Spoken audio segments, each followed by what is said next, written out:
ಕರುನಾಡಿಗೆ ನಮಸ್ಕಾರ.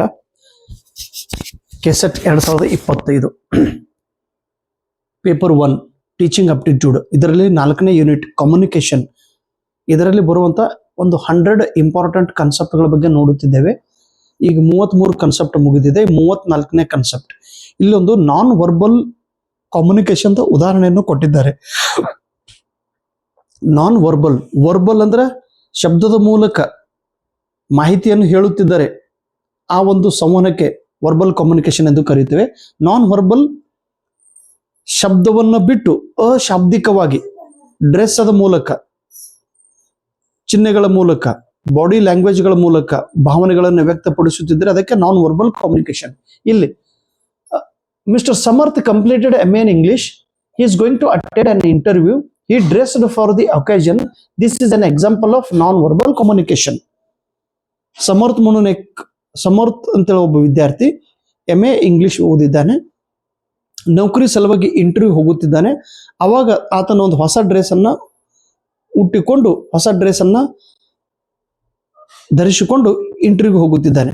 ಆ ಹೊಸ ಡ್ರೆಸ್ ಏನೈತಲ್ಲೋ ಅದಕ್ಕೆ ನಾನ್ ವರ್ಬಲ್ ಕಮ್ಯುನಿಕೇಶನ್ ಉದಾಹರಣೆ ಎಂದು ಕರೆಯುತ್ತಾರೆ. ಹೊಸ dress. Shaking the hands of a person in a country where such an act is disrespectful is known as cultural barrier. ಸಾಂಸ್ಕೃತಿಕ ಅಡೆತಡೆಗಳು.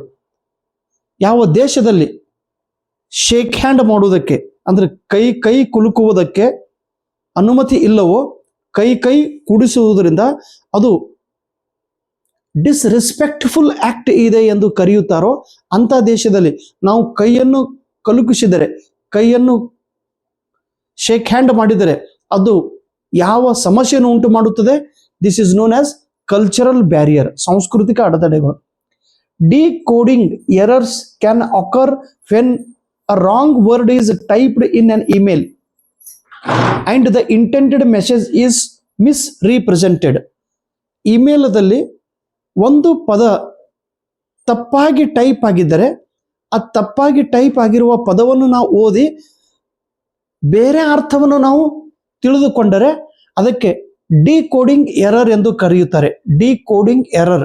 ಡಿಕೋಡಿಂಗ್ ನೋಡ್ರಿ, ಕೋಡಿಂಗ್, ಎನ್ ಕೋಡಿಂಗ್ ಮತ್ತು ಡಿಕೋಡಿಂಗ್. ಎನ್ ಕೋಡಿಂಗ್ ಅಂದರೆ ಮಾಹಿತಿಯನ್ನ ಸಿಂಬಾಲ್ಸ್ದಲ್ಲಿ ಬದಲಾವಣೆ ಮಾಡುವುದಕ್ಕೆ ಎನ್ ಕೋಡಿಂಗ್ ಎಂದು ಕರೆಯುತ್ತಾರೆ. ಡಿಕೋಡಿಂಗ್ ಸಿಂಬಾಲ್ ಅನ್ನ ಅಥವಾ ಚಿಹ್ನೆಯನ್ನ ಶಬ್ದದಲ್ಲಿ ಬದಲಾವಣೆ ಮಾಡುವುದಕ್ಕೆ ಡಿಕೋಡಿಂಗ್ ಎಂದು ಕರೆಯುತ್ತಾರೆ. ಇಲ್ಲಿ ಇಮೇಲದ ಅಕ್ಷರವು, ಇಮೇಲ್ದೊಳಗೆ ಬರೆದಂತ ಒಂದು ಶಬ್ದ, ಆ ಶಬ್ದ ತಪ್ಪಾಗಿ ಬರೆದಿರುವುದರಿಂದ, ತಪ್ಪಾಗಿ ಟೈಪ್ ಮಾಡುವುದರಿಂದ ಅದರ ಅರ್ಥ ನಾವು ಬೇರೆ ರೀತಿಯೊಳಗೆ ಅರ್ಥ ಮಾಡಿಕೊಳ್ಳುತ್ತೇವೆ. ಅದು ತಪ್ಪಾಗಿ ಅರ್ಥ ಮಾಡಿಕೊಳ್ಳುತ್ತೇವೆ. ಇದಕ್ಕೆ ನಾವು ಏನು ಕರಿತೀವಿ? Decoding error. In the place of work people respond to ideas that are presented with confidence. ಕೆಲಸದ ಒಂದು ಸ್ಥಳದಲ್ಲಿ ಎಲ್ಲ ಕೆಲಸ ಮಾಡ್ತಿರ್ತಾರೆ. ಒಂದು ಸ್ಥಳದೊಳಗೆ ಆ ಕೆಲಸ ಮಾಡುವ ಸ್ಥಳದಲ್ಲಿ ಒಬ್ಬ ವ್ಯಕ್ತಿಯು ತುಂಬಾ ಧೈರ್ಯದ, ತುಂಬಾ ಆತ್ಮವಿಶ್ವಾಸದಿಂದ ಒಂದು ಕಲ್ಪನೆಯ ಬಗ್ಗೆ, ಒಂದು ವಿಷಯದ ಬಗ್ಗೆ ಮಾಹಿತಿ ಹೇಳುತ್ತಿದ್ದರೆ ಆ ವ್ಯಕ್ತಿಗೆ ನಾವು ಪಾಸಿಟಿವ್ ಆಗಿ ರೆಸ್ಪಾನ್ಸ್ ಕೊಡುತ್ತೇವೆ, ನಾವು ಪ್ರತಿಕ್ರಿಯೆ ನೀಡುತ್ತೇವೆ. ಯಾವ ವ್ಯಕ್ತಿಗೆ ಯಾರು ಪಾಸಿಟಿವ್ ಆಗಿ ಮಾತನಾಡುತ್ತಾನೋ, ಕಾನ್ಫಿಡೆನ್ಸ್ ದಿಂದ ಮಾತನಾಡುತ್ತಾನ ಅಂತ ವ್ಯಕ್ತಿಗೆ. ನೆಕ್ಸ್ಟ್ 38ನೇ ಒಂದು ಕಾನ್ಸೆಪ್ಟ್.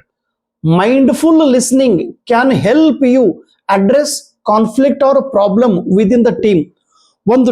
ಒಂದು ತಂಡದಲ್ಲಿ ಒಂದು ಸಮಸ್ಯೆಯನ್ನ ಬಗೆಹರಿಸುವ ಸಲುವಾಗಿ, ಒಂದು ತಂಡದಲ್ಲಿ ಒಂದು ಪ್ರಾಬ್ಲಮ್ ಅನ್ನ ಕಡಿಮೆ ಮಾಡುವ ಸಲುವಾಗಿ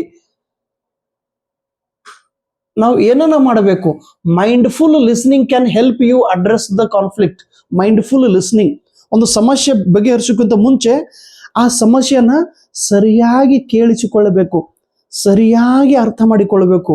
ಮೊದಲಿಗೆ ಪ್ರಾಬ್ಲಮ್ಸ್ ಅನ್ನ ನೀಟಾಗಿ ಅದನ್ನ ಕೇಳ್ರಿ, ಕಂಪ್ಲೀಟ್ ಪ್ರಾಬ್ಲಮ್ಸ್ ಅನ್ನ ಅರ್ಥ ಮಾಡಿಕೊಳ್ಳಬೇಕು. ಆಮೇಲೆ ಆ ಪ್ರಾಬ್ಲಮ್ಸ್ ಅನ್ನ ಸಾಲ್ವ್ ಮಾಡ್ಲಿಕ್ಕೆ ನಮಗೆ ಬರುತ್ತೈತಿ. Mindful listening is important. ದುರುದ್ದೇಶ ಇಟ್ಕೊಂಡು ಕೇಳೋದಲ್ಲ, ಕರೆಕ್ಟ್ ಆಗಿ ಕೇಳ್ರಿ. ಯಾವುದೇ ಪೂರ್ವಗ್ರಹ ಪೀಡಿತ ಇರಲಾರ್ದನೆ ಮಾಹಿತಿಯನ್ನ ತಿಳಿದುಕೊಳ್ಬೇಕು. ಲಿಸ್ನಿಂಗ್, ಮೈಂಡ್ಫುಲ್ ಲಿಸ್ನಿಂಗ್ ಅಂತ ಕರೀತಾರೆ. Next, the usage of mobile phones for many functions like to talk, to watch movie or to send email is an example of media convergence ಇದು ಪರೀಕ್ಷೆದೊಳಗೆ ಪ್ರಶ್ನೆ ಕೇಳುತ್ತಾರೆ. ಹೂನಮ್ಮ, ಯಾರು ಬಂದಾರೇನು? ಹಾ, ಬೇಕು ಗೊತ್ತೇನು? ಹಾ, ಮೀಡಿಯಾ ಕನ್ವರ್ಜೆನ್ಸ್ ಎಂದರೆ ಏನು? ಮೀಡಿಯಾ ಕನ್ವರ್ಜೆನ್ಸ್ ಎಂದರೆ ಒಂದು ಮೊಬೈಲ್ ಫೋನ್ ಅನ್ನು ಬೇರೆ ಬೇರೆ ಉದ್ದೇಶಕ್ಕಾಗಿ ನಾವು ಬಳಕೆ ಮಾಡಿಕೊಳ್ಳುತ್ತಿದ್ದರೆ ಅದಕ್ಕೆ ಮೀಡಿಯಾ ಕನ್ವರ್ಜೆನ್ಸ್ ಎಂದು ಕರೆಯುತ್ತಾರೆ. ಫೋನಿನ ಮೂಲಕ ನಾವು ಮಾತನಾಡುತ್ತೇವೆ, ಫೋನಿನ ಮೂಲಕ ಸಿನಿಮಾವನ್ನು ನೋಡುತ್ತೇವೆ, ಮೊಬೈಲ್ ಮೂಲಕ ನಾವು ವಿಡಿಯೋಗಳನ್ನು ನೋಡುತ್ತೇವೆ, ಕ್ರಿಕೆಟ್ ಆಟವನ್ನು ನೋಡುತ್ತೇವೆ, ಅನೇಕ ಚಟುವಟಿಕೆಗಳನ್ನು ನಾವು ಮಾಡುತ್ತೇವೆ. ಅದಕ್ಕೆ ಮೀಡಿಯಾ ಕನ್ವರ್ಜೆನ್ಸ್ ಎಂದು ಕರೆಯುತ್ತಾರೆ. Next, positive feedback. Positive feedback provided by teacher in the classroom helps in building students' confidence. ನಿಮ್ಮ ವಿದ್ಯಾರ್ಥಿಗಳಿಗೆ ನಿಮ್ಮ ಟೀಚರ್ ಮಾತಾಡೋಣ, ನಿಮ್ಗೆ ನಿಮ್ಮ ಮನಸ್ಸು ಏನಾಗ್ತದಮ್ಮ? ಕಾನ್ಫಿಡೆನ್ಸ್ ಬೆಳೀತದೆ ನಿಮಗೆ. ಯಾವಾಗ ನಿಮ್ಗೆ ಕಾನ್ಫಿಡೆನ್ಸ್ ಬೆಳೀತದ? ಯಾವಾಗ ನಿಮ್ಗೆ ಚಲೋ ಅನಿಸ್ತದ? ನಿಮ್ಮ ಸರ್ ಹೆಂಗೆ ಮಾತಾಡೋಣ ಚಲೋ ಅನಿಸ್ತದ? ಸ್ಪೋರ್ಟ್ಸ್ ಸ್ಕ್ವೇರ್ ನಿಮ್ಗೆ ಚಲೋ ಅನಿಸ್ತದ. ಎಸ್, ನಡ್ರಿ ಸ್ಪೋರ್ಟ್ಸ್ ಕೊಡೋಣ, ಆಟ ಆಡೋಣ. ನಿಮ್ಗೆಲ್ಲರಿಗೆ ಬಾಲ್ ಬೇಕಾದ್ರೆ ಬಾಲ್ ಕೊಡ್ತೀನಿ, ಸಣ್ಣ ಬಾಲ್ ಅಂದ್ರೆ ಸಣ್ಣ ಬಾಲು, ದೊಡ್ಡ ಬಾಲ್ ಅಂದ್ರೆ ದೊಡ್ಡ ಬಾಲು, ಬ್ಯಾಟ್ ಅಂದ್ರೆ ಬ್ಯಾಟ್, ಬರ್ತೀರ ಆ ಮಕ್ಕಳೇ ಅನ್ನೋ ನೀವೇನಂದ್ರಿ? ಹ್ಞೂ ರೀ sir, that is a positive feedback. ಅದೇ ನೆಗೆಟಿವ್ ನೀವಂದ್ರೆ ಆಟ ಆಡಂಬರಿ ಸರ್, ನಡ್ರಿ ಪಿ ತಾಸದ ಸರ್ ಅಂದ್ರು ಹುಚ್ಚುಗೋಟೆಗಳೇ ಬಾಯಿ ಮುಚ್ಚಿ ಗಪ್ಪ ಕೂಡ್ರಿ ನೋಡಮ್ಮ, ಬರೇ ಚಂತನ ಆಟ ಆಡ್ದವ ಬೇಕನಾಸಿಗಳು ಹಿಂಗ್ ಸರ್ಗಳು ಮೇಡಮ್ದವ್ರು ಬೈದಾರಂದ್ರೆ ಅವಾಗ ನೀವೇನ್ ಮಾಡ್ತೀರಿ? That is a negative. Teacher ಇದ್ದವರು ನೆಗೆಟಿವ್ ಆಗಿ ವಿದ್ಯಾರ್ಥಿಗಳ ಜೊತೆ ಮಾತನಾಡಿದರೆ ವಿದ್ಯಾರ್ಥಿಗಳ ಕಾನ್ಫಿಡೆನ್ಸ್ ಕಡಿಮೆ ಆಗುತ್ತದೆ. ಟೀಚರ್ ಇದ್ದವರು ಪಾಸಿಟಿವ್ ಆಗಿ ಮಾತನಾಡಿದರೆ ವಿದ್ಯಾರ್ಥಿಗಳ ಕಾನ್ಫಿಡೆನ್ಸ್ ಹೆಚ್ಚಾಗುತ್ತದೆ. ನಿಮ್ಮ ಹ್ಯಾಂಡ್ ರೈಟಿಂಗ್ ಚಲೋ ಇತ್ತು, ಏನ್ ಬೆಸ್ಟ್ ಹ್ಯಾಂಡ್ ರೈಟಿಂಗ್ ಬರ್ದಿದೆ ಮಾ ಚಿನ್ನು ಅನ್ನೋ ನೀವೆಲ್ಲ ನಿಮ್ಗೆ ಏನ್ ಅನ್ಸದೆ? ನಮ್ಮ ಸರ್ ಭಾರಿ ಚಲೋ ಅಂದ್ರು ಅಂತೇಳಿ ನಿಮ್ confidence ಹೆಚ್ಚಾಗ್ತಾವ.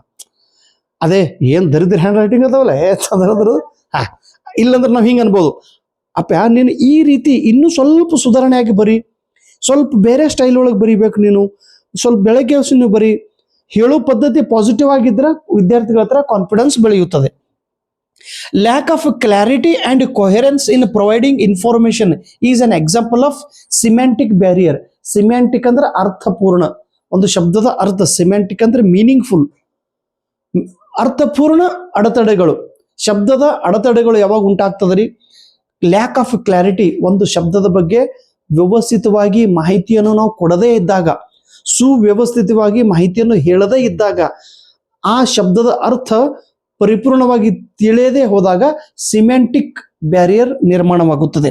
Next, effective communication across cultural boundaries realise heavily on maintaining positive attitude. ಎರಡು ಪ್ರದೇಶಗಳು, ಎರಡು ಭಿನ್ನ ಭಿನ್ನವಾದ ಪ್ರದೇಶಗಳು, ಸಾಂಸ್ಕೃತಿಕೆಯಿಂದ ಭಿನ್ನವಾಗಿರೋ ಪ್ರದೇಶಗಳು. ಈ ಪ್ರದೇಶದಿಂದ ಸಪೋಸ್ ಈಗ ನಾನು ಇಲ್ಲಿ ಮಹಾರಾಷ್ಟ್ರದೊಳಗಿದ್ದೀನಿ, ಇಲ್ಲಿಂದ ನಾನು ಸಿಕ್ಕಿಂಗೆ ಹೋಗಿದ್ರೆ, ಸಿಕ್ಕಿಂ ಸೆಟ್ ಎಕ್ಸಾಮ್ ಬರೆಯೋ ಸಲುವಾಗಿ ಅಲ್ಲಿಯ ಪರಿಸರ ಸಂಸ್ಕೃತಿ ಬೇರೆ. ನಾನು ಅಲ್ಲಿ ಹೋಗಿ ಎಕ್ಸಾಮ್ ಬರೋದು, ಅಲ್ಲಿ ಜನರ ಜೊತೆ ಮಾತಾಡುವಾಗ ನನ್ನ ಮನಸ್ಸು ಹೇಗಿತ್ತು? Positive attitude. ಅವರು ಮಾತನಾಡಿದ ವಿಷಯವನ್ನು ನಾನು ಪಾಸಿಟಿವ್ ಆಗಿ ತೆಗೆದುಕೊಳ್ಳುತ್ತಿದ್ದೆ, ನಾನು ಮಾತಾಡಿದ್ದು ಅವರು ಪಾಸಿಟಿವ್ ಅಟಿಟ್ಯೂಡ್ ಇರಬೇಕು. ಎರಡು ಭಿನ್ನ ಭಿನ್ನ ಸಂಸ್ಕೃತಿಯಿಂದ ಭಿನ್ನವಾಗಿರುವ ಪ್ರದೇಶಗಳಲ್ಲಿ ಮಾತನಾಡುತ್ತಿದ್ದರೆ ಪಾಸಿಟಿವ್ ಅಟಿಟ್ಯೂಡ್ ಇರಬೇಕು. Thank you so much. ನಮಸ್ಕಾರ. ಮತ್ತೆ ಮೊಬೈಲ್ ನೋಡತ್ತವ